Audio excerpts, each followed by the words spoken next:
तर हे बघा मित्रांनो, काल सकाळी पहिल्या पलटीला आपल्या विहिरीला पाणी लागलं होतं. म्हणजे पहिली पलटी घेतली तेव्हाच पाणी दिसलं. तेव्हाच शेतकऱ्याला आपण अलर्ट केलं होतं की आपल्याला उद्याच्याला मोटर लागते. काल कारण की पहिला दिवस होता म्हणून पहिल्या दिवशी ॲडजस्ट होतंय खरं. मटेरियलसोबत पाणी निघतंय त्याला म्हणलं आजच जनरेटर वगैरे मोटर आणून ठेवा. पण त्याने काय मनावं घेतलं नाही. ते म्हणले नाही सकाळी सकाळीच आणतो 10 वाजता.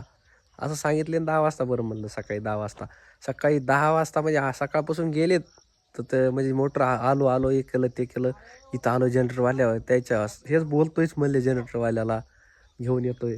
असं करीत करीत त्यानं मोटर जनरेटर आणलंय 2 वाजता ते तिथं. 2 वाजता जनरेटर आणलंय. बरं जनरेटर आणलं तर आणलं शेतकऱ्याचा बी पत्ता नाही कुठे इथं. शेतकरीच जाऊ द्या पण मोटर पण नाही तर आम्ही तरी जवळजवळ केली असती. पण मोटर बी नाही शेतकऱ्याचं मेळ नाही. नुसतं जनरेटरचं काय करतं आता जवळपास 5:30-6 वाजले. आजचा दिवस तर खालीच गेला.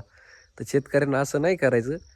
मालकाचा बी थोडा विचार करायचा. एवढं मोठं मशीन उभा ठेवायचं आहे. 4-5 लेबर असतंय.